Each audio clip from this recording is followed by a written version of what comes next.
Keelan, can we please call item number 4? Yes, item 4,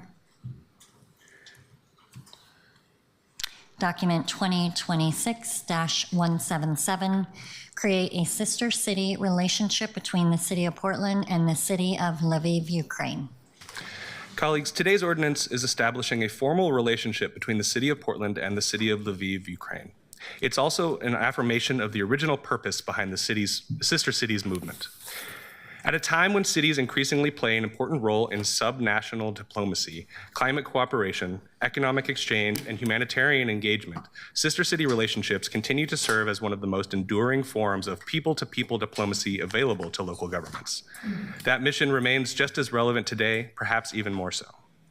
Uniquely, Portland's Sister City Network has been rooted in grassroots, community-driven structure supported by volunteers, cultural organizations, educational institutions, and residents themselves.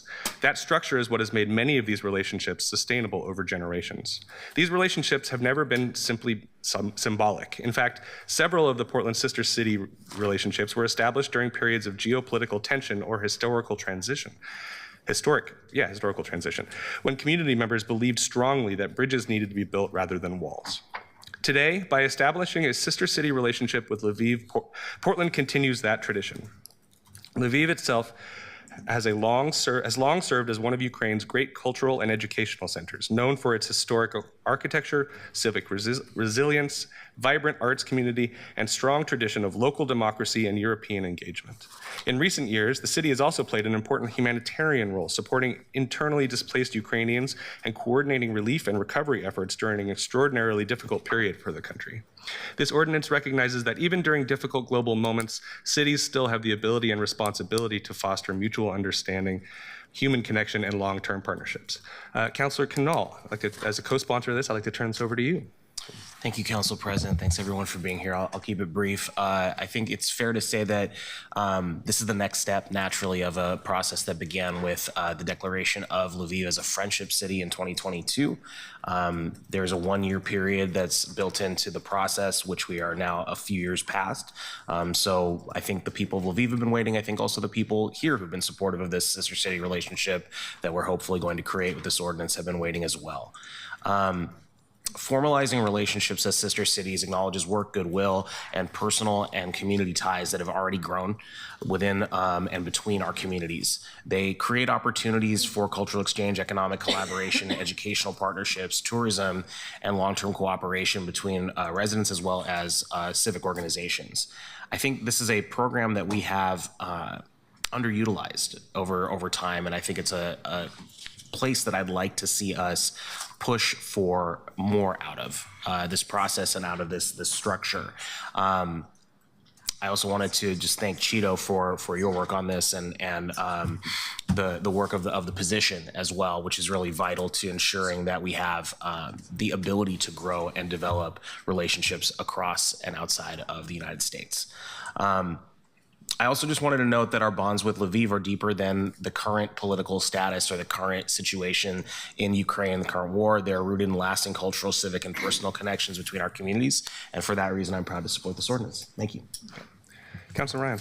Yeah, thank you, Council President. When I first got the messages from all of you, it was about a month and a half ago, I was delighted to make sure that I raised this up so we could make sure this was on the agenda today. So it's really good to see all of you. I look forward to your presentation. Thanks. So turn it over to our speakers here in a moment. I'd like to especially recognize Taitiana Terdal. I may have screwed up your last name. I apologize for your extraordinary leadership, persistence, and community building through this effort. Taitiana has led the Portland-Lviv friendship effort, wherein Portland established the Friendship City Association in September of 2022. Alongside Taitiana is Cheeto Dlawayo. Cheeto, I'm sorry about you. I screwed it up. But from our city's Office of Government Relations, Cheeto's worked to help coordinate the formal sister city process and broader intergovernmental engagement associated with this effort. Together, they'll provide an overview of how this partnership developed, the community effort behind it, and the vision for future collaboration. Please take it away. Thank you for being here. Thank you. Good morning, Council President and members of Council. For the record, my name is Cheeto Dlawayo, and I manage the International Relations Program within the city's Office of Government Relations. Thank you, Council President Dunphy, Councilor Canal, Councilor Ryan for introducing this item today. The goal of the International Relations Program is to strengthen Portland's engagement with the world through diplomacy, cultural exchange, economic relationship building, and people-to-people connections that ultimately benefit Portland residents. And while this work certainly does not exist in a vacuum, a significant part of my role involves coordinating and responding to a wide range of international engagement requests and efforts. One component of my work involves managing Portland's Sister Cities program and coordinating with the coalition of volunteer-led nonprofit organizations that sustain these relationships through Sister Cities. As previously shared, Portland has a longstanding history of international engagement. And while sister city relationships are often viewed primarily through a cultural lens, their value extends much further. Across the country, cities increasingly look to Portland's model because our relationships are community-driven and designed to endure beyond political cycles. We also have seen how these relationships can create trusted channels for collaboration during moments of challenge. During the height of the COVID-19 pandemic, our sister city of Kaohsiung, Taiwan, helped facilitate the delivery of personal protective equipment to Portland during a period of critical shortages. And so part of my role involves reviewing and vetting requests and proposals for new sister city relationships.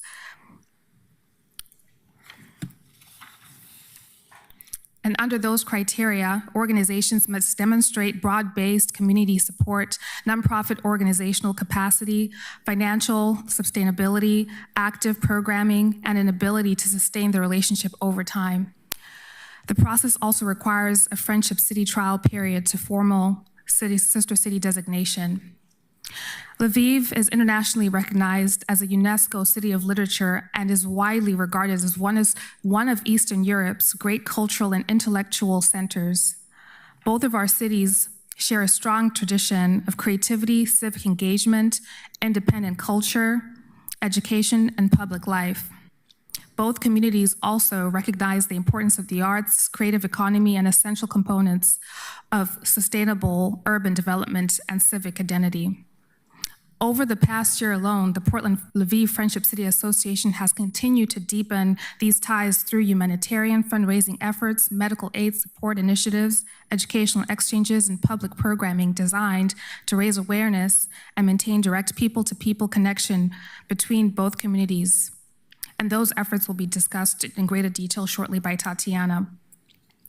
And as mentioned, I do also want to note that while Russia's invasion of Ukraine has understandably shaped the context of this relationship, the effort began years before the invasion and is rooted in genuine civic and community connection. And so since that time of the Friendship City status being formalized on September 28 of 2022 through Resolution 37588, the Portland-Lviv Friendship City Association has successfully fulfilled the requirements outlined under Ordinance 176047, which includes sustained programming, nonprofit governance, annual reporting, and demonstrated financial capacity necessary to support long-term relationships. And so, for decades, Taitiana has used her background in international economics, her experience as a visiting professor at Ukrainian Catholic University in Lviv, and deep personal and professional ties to both communities to be a voice for Ukrainians here in Portland. More recently, she has spent time in Lviv advocating and ensuring that Portland's solidarity with the Ukrainian people is not simply symbolic, but sustained and active. I first met Taitiana in January of 2019 after she reached out to discuss the possibility of formalizing a sister city relationship between Portland and Lviv. Since then, it has been an honor to witness Taitiana's leadership and steady work that has brought this initiative to where it is today. And so I want to specifically acknowledge and thank Taitiana for her persistence, dedication, and long-term commitment to this effort. Building a sister city relationship through Portland's process requires years of sustained community organizing, volunteer leadership, and institutional coordination, and her commitment has been instrumental in bringing this initiative to this point. It's now my pleasure to introduce Taitiana Terdal, President of the Portland-Lviv Friendship City Association, who provide additional background on this relationship and the work that has been undertaken. Thank you, Chida. Good morning. Thank you for considering this ordinance. I would like to, I have prepared a presentation with a number of slides. I don't know if they will be projected. There is a presentation. But I can start speaking to the presentation. So my name is Taitiana Terdal. I'm president of Portland-Lviv Friendship City Association. The mission of our organization is to promote strong ties between Portland, Oregon, and Lviv, Ukraine through cultural exchanges, educational opportunities, business, and humanitarian partnerships.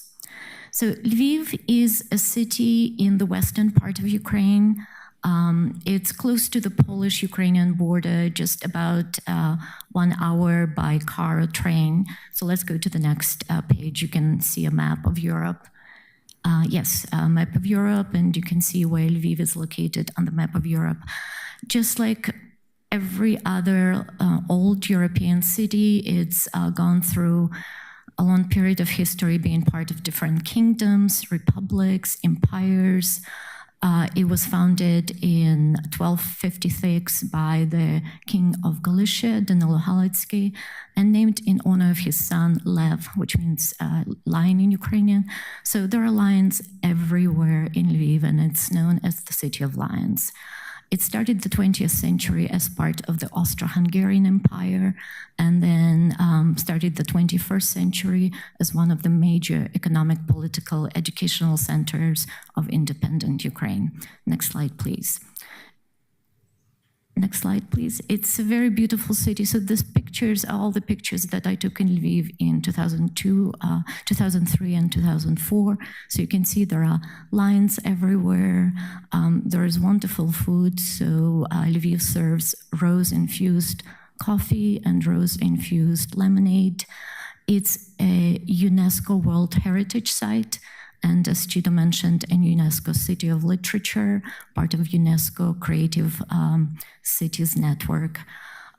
It has one of the oldest universities in Eastern Europe, dating back to 1661. And in Ukraine, it's one of the IT hubs. The IT center, IT cluster in Lviv is so big that they have even their own mini football and futsal league. So IT companies play soccer tournaments among each other. Next slide, please. We've had many visitors from Portland going to Lviv, and Lviv residents coming to Portland. And everybody who visits both cities comments on many similarities that exist between the cities. Even those where we are 10 time zones away, we have joint coffee culture, book culture, sustainability, food culture, and definitely very strong arts. Next slide, please. Over the years, we've had delegations coming to Portland from city government, Lviv city government, Lviv administration, Lviv region. In 2006, there was a group through State Department program on energy efficiency. In 2017, there was a group on good governance. And people from those delegations expressed strong interest in creating formal ties between two cities, and our community maintained ties to members of those delegations. So the picture is from 2023 at Lviv City Hall with one of the members of the 2017 delegation. Next slide, please. We also have a very large Ukrainian-American community here in Portland Metro, and many of them have ties, family, professional, to Lviv. For example, every year we have a Ukrainian Day Festival. This year it will be August 22nd at Westmoreland Park in Southeast Portland, and please everybody come. It's organized by Ukrainian Foundation. One of the leaders of the foundation is immigrant from Lviv. We have a lot of businesses that have roots in Lviv and Ukraine. So some of them you can tell from the name, like Ukrainian Federal Credit Union has Ukrainian in the name. But then when you think about Powell Books, you can't tell that it was started by first and second immigrants from Ukraine. Walter Powell's last name in Ukraine was Pavelko. So Walter Powell, Volodymyr Pavelko. In our community, we sometimes refer to Powell books as Pavelko books. Next slide, please. We have also very talented artists as part of our community. We worked with one of them to create 30 different sketches of logos representing both of our cities, and I wanted to for you to see this creative process. And then we asked Portlanders who came to our events to choose their favorite one, and worked with a Lviv graphic designer to finalize this lion on a bicycle with roses representing both our city of roses and the city of lions. Next slide, please. During the year, we host many events. We are part of PSU's International Night. We host International Vyshyvanka Day. We've been working for the last few years in the Grand Floral Parade, so you can see a picture of Randall here holding sunflowers in one of the recent parades. We've been having coffee with Lviv, a direct link to Lviv from Just Bob, which is a great coffee house in northeast Portland that serves Lviv latte. And we're also part of the Ukrainian Day Festival, so definitely please come see us at the festival. Next slide, please. One of our programs that I want to highlight is New Europe Book Club, where we introduce Portlanders to books in English translation by Ukrainian and other authors from Eastern Europe. So we've read books by Polish, Czech, Ukrainian authors, and been very fortunate to have live conversations with modern Ukrainian authors. Andrei Kulkov and Lviv author Natalia Matolinets. Next month, we'll be talking to Artem Chapai. Both of his books are at Multnomah County Library, so I encourage people to read them and join our live conversations. And then next slide, part of our mission is humanitarian partnership.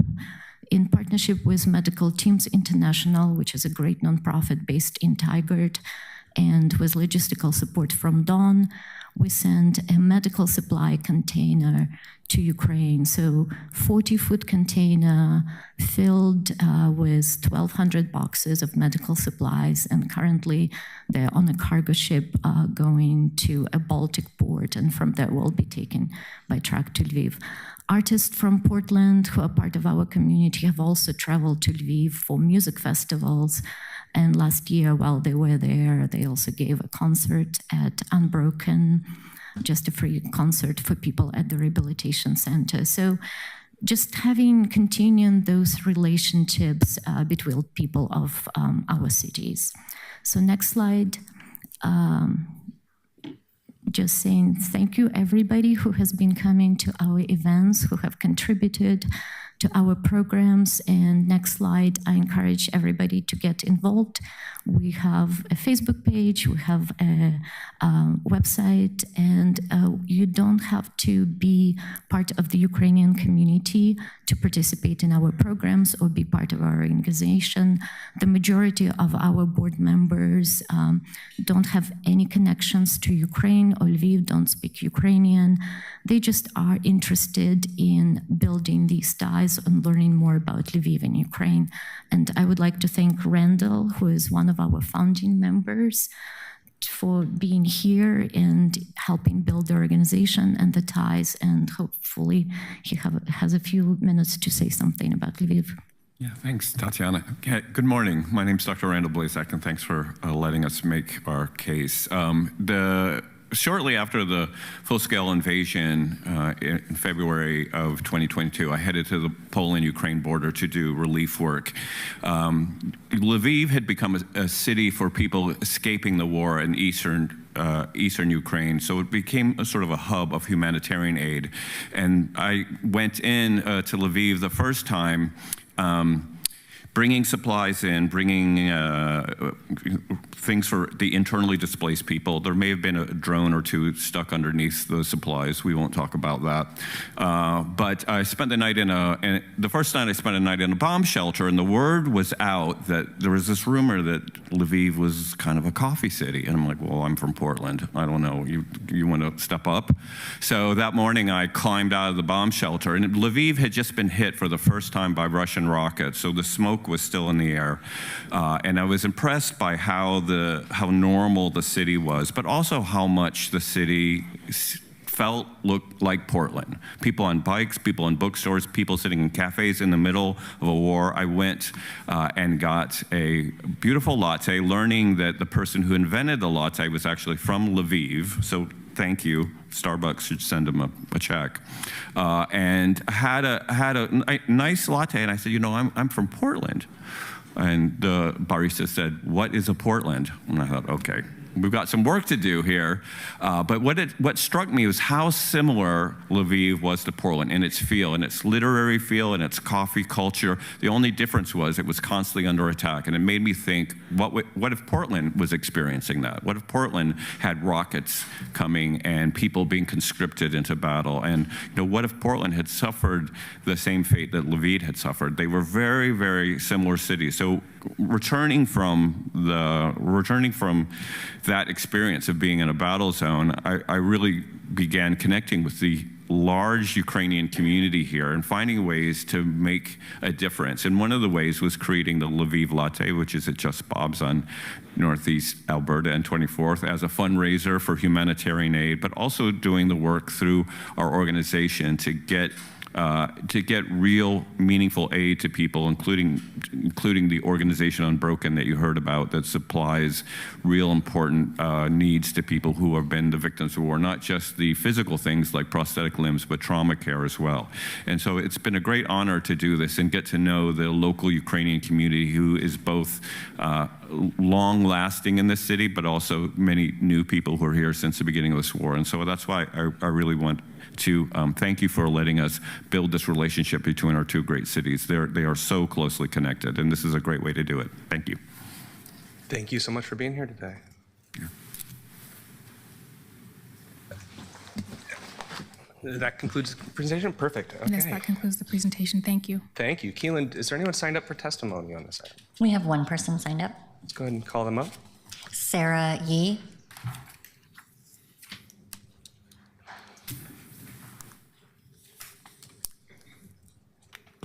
Sarah Yee. Okay, that completes testimony. Thank you. Colleagues, any discussion of this item? Councillor Ryan. Sure. Hello, everyone. Good to see you. When Laurel Porter reached out, I guess it was about 6 weeks ago. Is that correct? Yeah. Is she going to be a Rosarian soon, correct? Is she connected to this? Am I thinking of another one? So she's one of our Rosarian liaison, and I believe she's now a Royal Rosarian. So I got to give her some. I have to lift her up right now because she texted me and asked if we could make sure that we got this on the agenda before next week's celebration of all the sister cities. So your new Rosarian contact was working on all of your behalf. Not surprising if anyone knows her history. So anyway, congratulations to all of you. I'm so glad that this materialized. It's been great joy to watch it evolve, how quickly it's evolved. And I also want to acknowledge when the conflict started, it was such a fascinating moment in the dais when there was when the war started years ago now. And there was some people that wanted us to not have a sister city relationship with the Russian city. And it was actually people from the Kiev sister city that said that's not the spirit behind sister city relationships. And so I think I'm always remembering that right now as well, because conflict, unfortunately, is inevitable. And I don't want to get into that right now because it makes me too sad. But what we do know is the relationship building of sister cities is an essence that we must sustain. And I look at you, Cheeto, and I think of the program, International Affairs, and the mayor knows this. I'm very heartbroken that that was one of our cuts this year, and I hope we could still figure out how to restore it. I can't think of a more important time for us to lean in to sister city relationships than now, when we have some isolationism that's quite cringy coming from the White House. So It's all about relationships. The oceans are not that big, and we really need to keep connecting with each other in a cultural way. Thanks so much, and I'm so happy to vote yes on this. Thank you. Councilor Ryan. Vice President Clark. Thank you, Council President. I just want to appreciate all the work that you put into this. It was a great presentation, and I feel like hopping on the next plane to get that latte.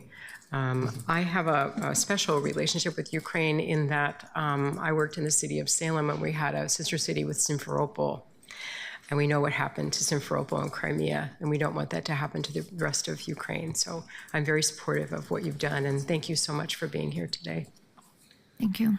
Thank you, Vice President Clark. Councilor Green. Thank you, Council President. Just want to thank the sponsors for bringing this forward. I'm highly supportive of this action. We've had a conversation at a couple different town halls. I appreciate your doggedness and making sure every councilor understands the importance of this. And I hope to someday enjoy a nice cup of coffee in Lviv. I'm going to support for this. Thanks. Thank you. Thank you, Councilor Green. Councilor Portal-Guinea. Thank you, Council President, and thank you to you all for being here and bringing forward the next step in this process. It's very clear that the work has been done. The fit, the commonalities between our sisters, between our cities is right, and the time is important, both in terms of the conditions in Ukraine and the support that Lviv needs from friends, and the conditions in the United States, and the work that we need to do to continue to ally with cities around the world who are fighting against authoritarianism. Sister cities are, by their nature, not political, and I appreciate, Cheeto, that you said that as part of the work that we're doing, because this should be about the fit and the relationships and the people. And just like we asked another one of our sister cities to step up, Councilor Ryan, you talked about this, I think, during COVID. We know that we will need to step up in this relationship, and that there will be many times where we ask Lviv to be there for us as well. So to commonalities in commitment to humanitarian work, coffee, books, and bicycles, I appreciate all the work you all have done and the process to go through those important steps to make sure that the commitment is truly there and that the relationship is meaningful. I look forward to supporting this. Thank you, Councilor Portal-Guinea. Councilor Zimmerman.